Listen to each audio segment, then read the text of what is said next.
ओम नमः शिवाय। आप सभी व्यूअर्स का पुनः स्वागत है।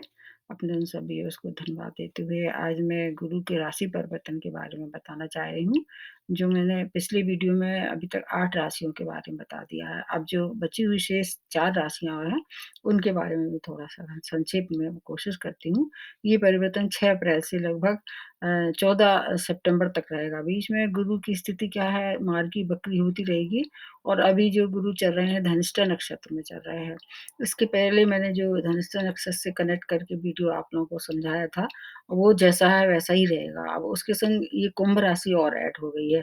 कुंभ राशि जो है वो अभी शनि की राशि है। अभी शनि के साथ चल रहे हैं मकर राशि में और उसके बाद 6 अप्रैल से ये अपनी राशि बदल के कुंभ राशि में प्रवेश करेंगे और विद्वानों के अनुसार ऐसा माना जाता है कि कुंभ राशि में जो है वो बहुत अच्छा महसूस करते हैं, मतलब कंफर्टेबल रहते हैं, उच्च की तरफ फल देते हैं और हर एक 12 वर्ष के बाद ये कुंभ राशि में प्रवेश करते हैं और ऐसा भी शास्त्रों में लिखा है कि जब-जब कुंभ राशि में गुरु आते हैं, तभी-तभी कुंभ का मेला लगता है। आप लोग जानते होंगे, कुंभ मेला हर 12 वर्ष बाद लगता है, तो अब ये स्थिति जो अभी चल रही है, ये इसके बाद बीच में थोड़ा-सा ये वक्री होके मकर राशि में प्रवेश करेंगे कुछ समय के लिए, 1-2 महीने के लिए लगभग।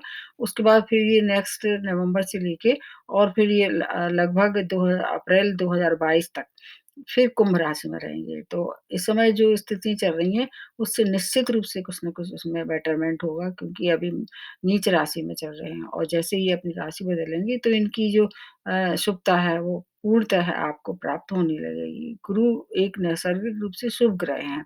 अधिकतर ये देखा गया है कि सभी राशि वालों को शुभता भरे परिणाम मिलने वाले हैं और हमारे जीवन की 5 क्षेत्रों को प्रभावित करते हैं। ये कर्क राशि में उच्च रहते हैं, जबकि मकर राशि में अभी ये नीच चल रहे हैं। इनकी उनको 2 राशियों का स्वामित्व प्राप्त है, एक तो धनु राशि और एक है इनकी मीन राशि। इसकी ये स्वामी राशि हैं और ज़्यादातर जो ग्रह हैं इनके मित्र या फिर इनके संबंध हैं। कुछ ही ऐसे स राशियाँ हैं या कुछ ऐसे ग्रह हैं जिनसे इनकी शत्रुता है, लेकिन फिर भी गुरु होने के नाते ये कभी किसी का अहित नहीं करते हैं। ये आकाश तत्व के स्वामी हैं और अभी जो मकर राशि में ये चल रहे हैं, ये पृथ्वी तत्व की राशि है और जैसे ही ये कुंभ राशि में प्रवेश करेंगे, यह वायु तत्व की राशि है। तो आकाश और वायु का एक अद्भुत मिलन हो जाएगा और ये मिलन जो है वो सभी लोगों के लिए कुछ न कुछ अच्छी सूचना लेके आ रहे हैं। मतलब विद्वानों के अनुसार इससे अच्छा कोई फल नहीं देगा क्योंकि फिर इसके बाद फिर से ये मीन राशि में अगले साल मतलब 2022 के बाद फिर आ जाएँगे। फिर भी अच्छे फल मिलने वाले हैं और बीच में अभी ये कुछ समय के लिए धनिष्ठा नक्षत्र से मतलब थोड़ा अपना नक्षत्र भी चेंज करेंगे। अभी मैं उसके बारे में नहीं बता रही हूँ क्योंकि अगर बताएँगे तो आप लोग कन्फ्यूज़ हो जाएँगे। ये अभी धनिष्ठा में है, फिर कुछ समय के लिए शतभिषा में जाएँगे, फिर उसके बाद धनिष्ठा नक्षत्र में। तो इस तरह से आपको जो धनिष्ठा नक्षत्र वाला वीडियो है, वो बहुत आवश्यक है, उसको देखना होगा इससे कनेक्ट करके। कुंभ राशि क्या है? शनि की राशि है और शनि की राशि में ये जैसे मैंने समझाया आपको कि ये देते हैं, अच्छे फल देते हैं और इनका जो मतलब इनकी जो पकड़ होती है या ऐसे कहा जाता है, हमारे जीवन के 5 क्षेत्रों को ये प्रभावित करते हैं। वो हैं शिक्षा है, संतान है, आपका धन है, आपका धर्म है और इसके साथ-साथ वैवाहिक जीवन है, विवाह है।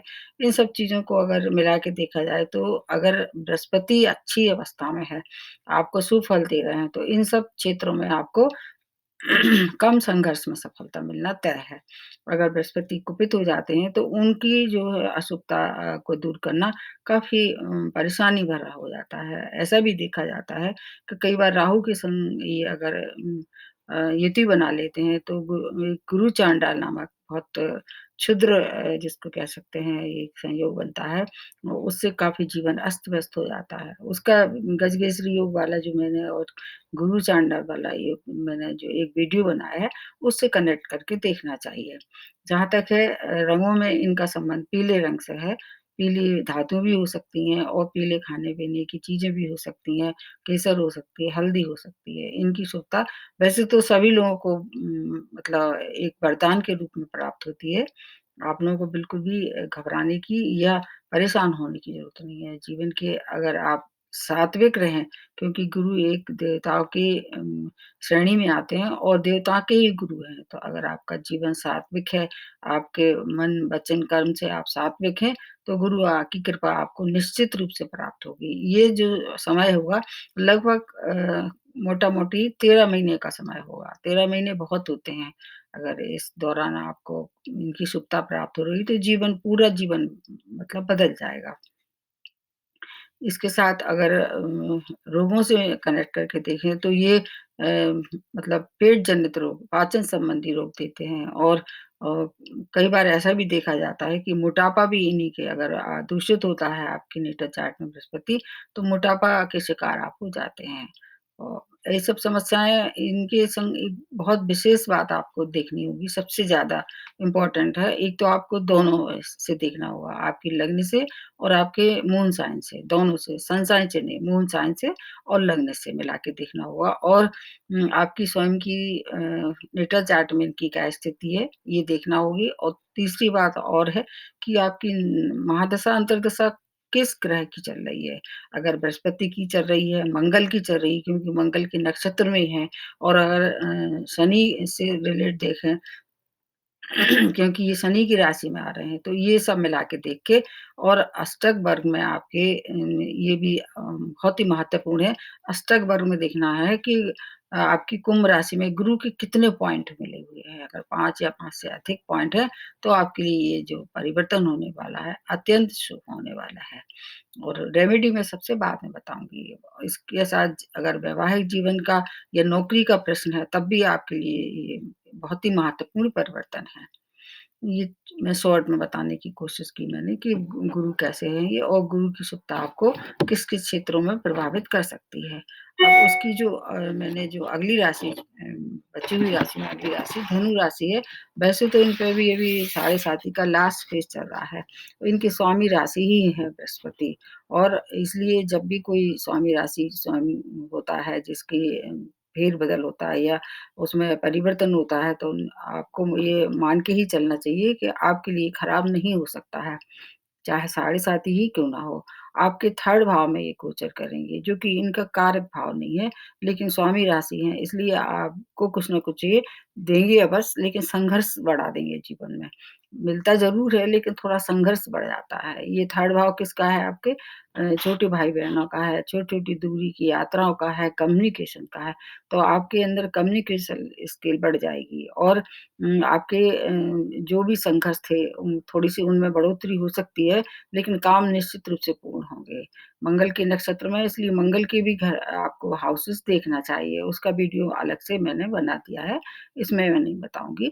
आपके लिए जो स्वयं के जो अगर आप कार्य कर रहे हैं, जैसे इंडिपेंडेंट कार्य कर रहे हैं, जैसे वकील हैं, डॉक्टर हैं या सीए हैं या रिसर्चर हैं, उनके लिए ये समय बहुत अच्छा है। शॉर्ट डिस्टेंस जर्नी से अगर आप जो ट्रैवल वगैरह या टूरिस्ट जो हैं, तब भी आपको फ़ायदेमंद ये परिवर्तन हो सकता है। ऐसे कार्य में आपको विशेष सफलता प्राप्त होगी और आपके 2 भाव की ओर ये कार्य मतलब एक्टिवेट करेंगे, एक लग्न, एक आपका 4th भाव। तो लग्न से जो है आपके क्या होगा, आपकी जो व्यक्तित्व है, उसमें विशेष एक कहना चाहिए ओज हो जाएगा या ऐसा कहते हैं अट्रैक्शन बढ़ा सकते हैं क्योंकि ये ज्ञान के और धर्म के प्रतीक माने जाते हैं हमारे जीवन में।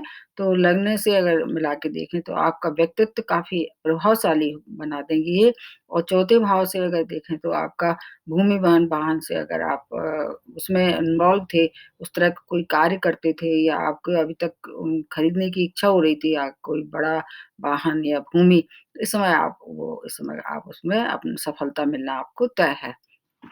या उस तरह का काम प्रॉपर्टी से रिलेटेड काम करते थे, तो भी इसमें फ़ायदा हो सकता है। अब इसकी इनकी 3 दृष्टियाँ जो कि अमृतमयी होती हैं, भले ही वो किसी भी घर में किसी भी राशि में बैठे हों, लेकिन इनकी दृष्टियों में ज़्यादातर अमृत होता है।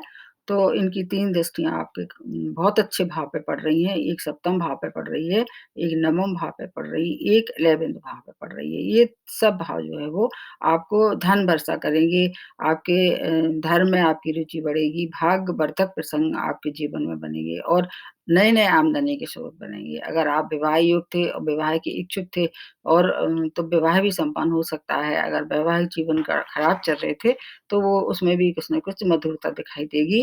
भाग्य अगर आपके साथ होता है, तो आपके रुके हुए जो सभी कार्य जो है वो प्रगति से आगे बढ़ेंगे और आपको कुछ न कुछ नई सूझबूझ, क्योंकि ये क्या है, ज्ञान के भंडार हैं एक तरह से, तो आपके अंदर क्या है, कुछ ऐसी मतलब ज्ञान की वृद्धि हुई कि जो भी कार्य अनबुझे कार्य जो आप नहीं कर पा रहे थे, उन कार्य में प्रगति हो जाएगी। विदेशों से अगर आप जुड़े हुए थे, वहाँ एक्सपोर्ट-इम्पोर्ट का व्यापार अगर प्रारंभ करना चाह रहे थे, तो वो भी इस समय आप कर सकते हैं। उसके लिए भी अगले 13 महीने आपको कुछ न कुछ उपलब्धियाँ प्राप्त होंगी। आपके लिए और आपकी संतान के लिए समय बहुत अच्छा है। दोनों ही अगर दृष्टि से देखें तो संतान की भी उन्नति हो सकती है। संतान के लिए अगर कोई कार्य आपने पहले से सोच रखा था, वो नहीं कर पा रहे थे, तो ये समय आ गया है, उस काम को आप कर डालिए। चाहे वह आपकी उनकी एजुकेशन की हो, चाहे वह इनके और करियर से रिलेटेड हो। मतलब ये समय कुल मिला के ये है कि आपकी जो दृष्टियाँ हैं इनकी, आपके लिए बहुत ही ज़्यादा शुभकारी हैं। हालाँकि थर्ड भाव से अगर रिलेट करके देखेंगे तो उतना ज़्यादा लाभप्रद नहीं है, लेकिन लग्न के और स्वामी राशि होने की वजह से आपको पूरे 13 में कुछ न कुछ आपको लाभ मिलने वाला है। अब उसके बाद आ जाते हैं मकर राशि। मकर राशि इसके स्वामी राशि शनि है और अभी इन पे भी साढ़े साती का सेकंड फेज़ चल रहा है। आपकी स्वामी राशि से इनकी अच्छी है, मतलब मित्रता या मतलब सम-संबंध या उनका अहित नहीं करते हैं। आपके सेकंड भाव में गोचर करेंगे, जो कि इनका कारक भाव है और इधर आपके 12th के और थर्ड भाव के लॉर्डशिप इनके पास है। तो सेकंड भाव उनका कारक भाव है, जो कि किसका है, आपकी वाणी का है, कुटुंब का है, धन का है, तो सेकंड भाव को ये एक्टिवेट करेंगे, उसके हिसाब से धनागमन आपका न होना निश्चित है। वाणी में विज़डम दिखाई दे जाएगा, अगर पहले से कुछ आपको परेशानी चली आ रही थी, तो वो सब परेशानियों को दूर करेंगे। छोटे भाई-बहनों का बहुत सहयोग प्राप्त होगा, धन में वृद्धि होगी और उनके भी कार्य संपन्न हो सकते हैं। अगर छोटे भाई-बहन के कोई कार्य उलझे हुए थे, तो वो सुलझ जाएँगे। जॉब के नए-नए अवसर प्राप्त होंगे, कोर्ट केस में अगर आप फँसे हुए थे तो उस समय इस समय जो आ गया है कि आपकी तरफ ही फैसला होने वाला है। कोई न कोई सॉल्यूशन उसका निकलेगा और आपको राहत मिलेगी। पैतृक संपत्तियों का अगर कोई मामला था तो उसमें भी कुछ न कुछ समाधान निकालेंगी ये। इनकी 3 दृष्टियाँ वो थोड़ी-सी आपके लिए उतनी ज़्यादा सुखद नहीं होगी। जैसे इनकी 3 दृष्टियाँ आपके 6th भाव पे, 8th भाव पे और 10th भाव पे पड़ रही है। 6th भाव पे तो आपके रोग, ऋण, शत्रु समाप्त होंगे और 8th भाव से जो है वो आपको रिसर्च से जुड़े हुए लोगों को फ़ायदा हो सकता है। विदेशों से जुड़े हुए जो लोग आप कोई करना चाह रहे थे, कोई कार्य करना चाह रहे थे, रिसर्च में थे, तो वो इस समय संपन्न होगा। अगर आयु के कोई संशय बन रहा था, आपको कोई मतलब लंबी बीमारी हो रही थी इस समय, तो उससे निजात हो गई, उससे आपको छुटकारा मिलेगा। 10वें भाव पे जो दृष्टि पड़ेगी तो आपको जॉब में प्रमोशन हो सकता है। यदि आप चाहें तो आपके मनचाहे जगह आपको जॉब की प्राप्ति भी हो सकती है। अगर आप कॉम्पिटिशन फेस कर रहे थे तो इस समय कॉम्पिटिशन में भी आपकी सफलता मिलना निश्चित है। विरोधी भी परास्त होंगे और ऋणों से भी मुक्ति होगी। आयु वृद्धि के साथ-साथ कार्य क्षेत्र से जुड़ी हुई सभी शुभ सूचनाएँ आपको प्राप्त होगी। व्यापारियों के लिए, इन्वेस्टमेंट के लिए ये समय काफ़ी लाभप्रद है। विदेशी यात्राएँ ही अगर आप करें और वो भी सावधानीपूर्वक, अगर आवश्यकता हो तो वो भी कर सकते हैं। पर आपको क्या है, व्यय की अधिकता होगी, क्योंकि 12th भाव भी एक्टिवेट हो जाएगा और व्यय भी अगर किस पे होगा, आपके अच्छे आयोजनों पे होगा, कोई अच्छे धर्म कर्म पे आपको व्यय करना चाहिए, क्योंकि व्यय तो होगा, अगर उसको सही व्यवस्थित रूप से और प्लानिंग करके करें, तो आपको उससे भी फ़ायदा आप निकाल सकते हैं। आपको एक 2-3 चीज़ों का ध्यान रखना पड़ेगा। एक तो खाने-पीने पर नियंत्रण रखना पड़ेगा, क्योंकि सेकंड भाव किसका है, वाणी का है, कुटुंब का है और खाने-पीने, स्वाद का भी है। तो इस समय आपको थोड़े-थोड़े मतलब ऐसी चटपटी चीज़ें या मीठी चीज़ें खाने का थोड़ा-सा आपको शौक ज़्यादा बढ़ेगा, उस पे कंट्रोल करना पड़ेगा, नहीं तो आपका वेट आपको गेन कर सकते हैं इस समय, मतलब ये मोटापा देते हैं, जैसे मैंने शुरू में बताया कि ये मोटापे के लिए माने जाते हैं, तो इसलिए आपको अपनी वाणी भी मधुर करनी पड़ेगी, स्वाद पे कंट्रोल करना पड़ेगा। अगर ये सब बातें आप कंट्रोल में करेंगे तो मान प्रतिष्ठा में भी वृद्धि होगी और आपका बैंक बैलेंस मतलब बचत भी हो सकती है। अगर आपने पहले से बचत नहीं कर पा रहे थे, तो आप बचत की भी आपकी संभावना बनी हुई है। पिता से भी बहुत अच्छे संबंध बनने वाले हैं। मतलब कुल मिला के जो है मकर राशि के साढ़े साथी होने के बाद भी आपके लिए ये समय काफ़ी अच्छा होने वाला है। उसका पूरा लाभ आपको लेना चाहिए। अब अगली राशि जो बनती है कुंभ राशि। इनके स्वामी राशि भी शनि है और इनकी लग्न में ही ये गोचर हो रहा है। तो आपको तो समझ लीजिए कि चारों तरफ से शुभ सूचनाएँ प्राप्त होने वाली हैं।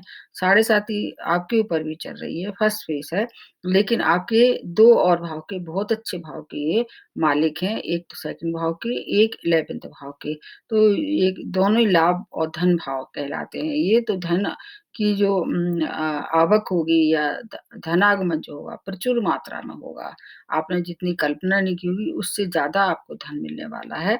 शनि आप पे क्योंकि शनि की भी आपकी विशेष कृपा आप के पात्र हैं आप।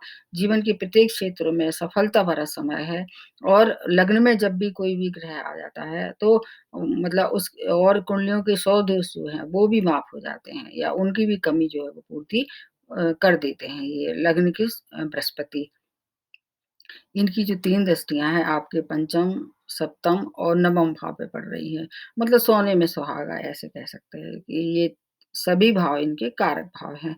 तो आपको पंचम स्थान से शिक्षा देखते हैं, संतान देखते हैं और आपका प्रेम प्रसंग देखते हैं। तो इन सब में चारों तरफ से जैसे मैंने बताया कि खुशियों की बौछार आपको प्राप्त होगी।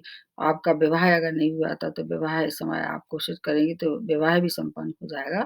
वो भी 18 अप्रैल के बाद और संतान से संबंधित कोई भी परेशानी थी, आप संतान के लिए इच्छुक थे, संतान प्राप्ति के लिए आप कोशिश कर रहे थे, इस समय करिए आपको सफलता मिलना तय है। भाग में वृद्धि होगी, नवम भाव भाग्य का है, पिता से भी संबंध मधुर होंगे, धर्म कर्म में रुचि बढ़ेगी और धार्मिक आयोजन इस समय आप घर में कर सकते हैं। संतान की उन्नति, संतान सुख और उनका विवाह भी हो सकता है। स्वयं के विवाह के लिए भी अगर आपने जैसा आपने जीवन साथी सोचा था, वो आपको प्राप्त होगा और आपके मतलब जो पूर्व जन्म में किए गए जो पुण्य कर्म हैं, इस समय उदित हो जाएँगे या जागृत हो जाएँगे, उनका फल भी आपको मिलना शुरू हो जाएगा। भाग आपके साथ पूर्ण रूपेण है, जीवन के हर कार्य में सफलता मिलेगी और आपका वैवाहिक जीवन अगर कुछ उसमें अनबन चली आ रही थी, तो वो संबंध भी अब मधुर हो जाएँगे। आपका रुझान अध्यात्म की तरफ भी बढ़ेगा, ये और अच्छी बात है। मतलब ये राइट टाइम है आपके न्यू टेक्नोलॉजी का अगर आप कहीं कोई डेवलपमेंट करना चाह रहे थे, अगर प्राइवेट कोई काम करना चाह रहे थे, वो भी कर सकते हैं। मतलब कुंभ राशि वालों के लिए तो मतलब 100% का फ़ायदा लेके आ रहे हैं। और इसके अलावा जैसे मैंने शुरू में ही बताया कि आपकी नेटल चार्ट में भी स्थिति देखनी होगी। अन्यथा ये अकेले थोड़ा-सा अतिशयोक्ति हो जाएगी। अगर नेटल चार्ट में मान लीजिए अच्छी स्थिति में नहीं है बृहस्पति या नीच राशि में है या मतलब कम व्यस्त हैं या इनकी और जो क्रूर ग्रह के साथ है, जैसे शुरू में ही बताया राहु के साथ है, तो उतनी शुभता नहीं मिलेगी, लेकिन मिलेगी ज़रूर। फिर 50% मान के चलिए। तो आपके लिए भी ये बहुत ही अच्छा समय है कुंभ राशि वालों के लिए। अब अगली राशि बनती है मीन राशि, इसकी तो स्वामी राशि ही गुरु हैं। आपको सिस्टम रहेगा आपके लिए भी ये गोचर और आपके इधर आपके कौन-कौन से भाव के एक तो आपके 10th भाव के लॉर्ड हैं आपके और आपके लग्न की मतलब में ही है इनका मतलब 12 नंबर जहाँ लिखा है, उसके स्वामी राशि हैं। आपके 12th भाव में गोचर करेंगे। ये भाव थोड़ा-सा अच्छा नहीं है। बृहस्पति के लिए ऐसा कहा जाता है 4, 8, 12 में अगर ये गोचर में आते हैं, तो उतने अच्छे फल नहीं देते हैं। लेकिन फिर भी आपके स्वामी राशि हैं, आपको और जो 2 भाव हैं, उनको एक्टिवेट करके देखें, तो आपको क्या-क्या फ़ायदा होगा। जैसे 12th भाव अगर बहुत खराब हर तरह से नहीं होता है, विदेशों से जुड़ा हुआ है कोई कार्य, उसमें आपको प्रगति दिखाई देगी, कोई शुभ सूचना वहाँ से प्राप्त होगी और आपका मतलब भौतिकता और अध्यात्म दोनों में इस समय रुचि हुई क्योंकि 12वाँ भाव मोक्ष का भी भाव है। मोक्ष त्रिकोण को अगर एक्टिवेट करके देखें तो अध्यात्म में आपकी रुचि होगी। इधर आपके लग्न में है तो आपको भौतिकवादिता में भी कुछ न कुछ आपकी अच्छी-अच्छी बातें दिमाग में आएँगी। व्यापार में सही आपकी निर्णय क्षमता जो है वो बढ़ाएँगी और सही निर्णय लेने से आपको आगे जो आपकी फ्यूचर है उसमें आपको तरक्की दिखाई दे रही है। विदेशों में ही अगर आप चाहें तो अपना व्यापार बढ़ा सकते हैं।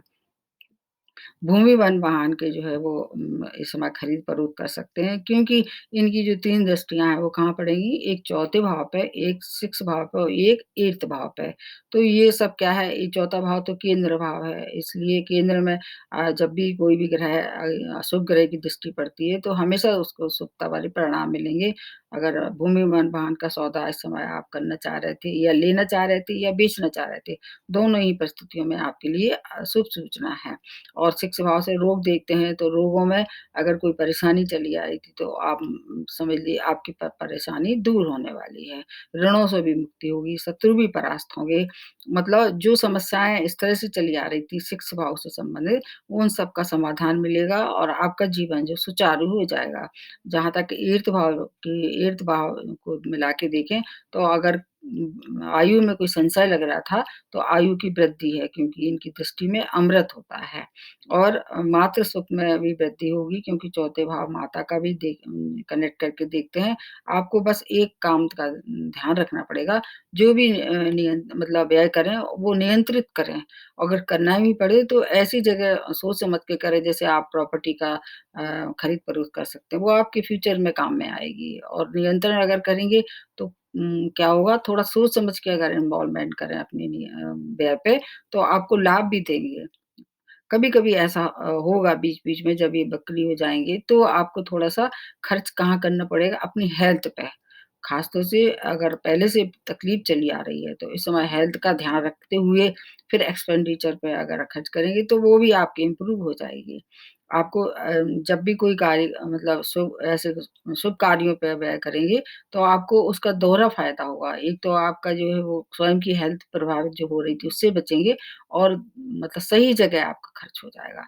तो धार्मिक स्थानों पे आप जा सकते हैं, धर्म कर्म पे आप खर्च कर सकते हैं या किसी ज़रूरतमंद की आप मदद कर सकते हैं। तो ये क्या होगा आपके लिए आपकी सेहत के लिए बहुत अच्छा रहने वाला है। आपकी आयु में भी वृद्धि होगी, सुख साधन में वृद्धि होगी और कोई भी ऐसा कार्य ना करें ऐसा जाना जाता है गुरु के लिए कि कभी भी अपने से बड़े लोगों का, बुजुर्ग लोगों का अपमान नहीं करना चाहिए। अगर आपने ये सब किया तो आपके जितने भी शुभ परिणाम आपको मिलने वाले, शुभ प्रभाव आप पे को मिलने वाले थे, उसमें कमी हो जाएगी।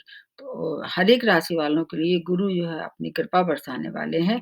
अब आपके ऊपर निर्भर करता है आपकी नेटल चार्ट में इनकी क्या ग्रह स्थिति है और आपकी महादशा, अंतर्दशा किसकी चल रही है और आप मन, वचन, कर्म से सात्विक रहें, तो आपको पूर्ण तरह हर एक क्षेत्र में कुछ न कुछ सौगातें प्राप्त होंगी। फिर भी अगर कोई परेशानी हो गई है, तो आपको एक काम करना होगा, सभी राशि वालों के लिए मैं बता देती हूँ। एक तो ये कि आपको गुरु मंत्र करना होगा, जो बीज मंत्र है शुद्ध करना चाहिए, उच्चारण उसका शुद्ध होना चाहिए और पीली चीज़ों का दान भी कर सकते हैं, अगर ज़्यादा कुपित हैं आपके नेटल चार्ट में और इस समय आपके मतलब जैसे इनके जो कारक भाव हैं, उसमें नहीं ये प्रवेश कर रहे हैं, तो आपको पीली दान जैसे आपकी चने की दाल है या पीली चीज़ों का हल्दी है, केसर, इन सब चीज़ों का दान भी कर सकते हैं आप। गाय को केला खिला सकते हैं और केले के पेड़ की भी पूजा कर सकते हैं। मंदिर में जाके आप उनकी मंदिर की साफ-सफाई करके अपने जो दुष्कर्म है या आपके कभी-कभी दुष्प्रभाव हो जाता है कभी, ऐसा लगता है अपन को मालूम नहीं पड़ता है, कभी-कभी अपनी गलतियाँ कर जाते हैं और उनका ये जो है वो अगर आप माफ़ी माँगना चाहते हैं या अपने दुष्प्रभावों को कम करना चाहते हैं उनके, तो मंदिर में जाके प्रार्थना कीजिए और अपने जो पूर्व जन्म के कर्म हैं, गलती से हो गए हैं किसी भी कारण से जो आपको अभी याद नहीं है, उनकी माफ़ी माँगे। आपको फिर गुरु भी माफ़ कर देंगे और जो 13 महीने जो हैं आपके बहुत शुभ होंगे और आपके जीवन में क्या है चारों तरफ से कुछ न कुछ शुभ सूचनाएँ प्राप्त होंगी। और स्वयं को भी अगर आप चाहें तो व्रत भी कर सकते हैं। बृहस्पति का व्रत भी बहुत सफलदायक होता है इस समय, तो देख लीजिए आपके नेटा चार्ट में क्या स्थिति है। फिर भी कोई परेशानी है तो आप मेरे को भी मेल कर सकते हैं, जितना हो सकेगा मैं आपकी मदद करने की कोशिश करूँगी। तो आज के लिए इतना ही, नमस्ते और धन्यवाद।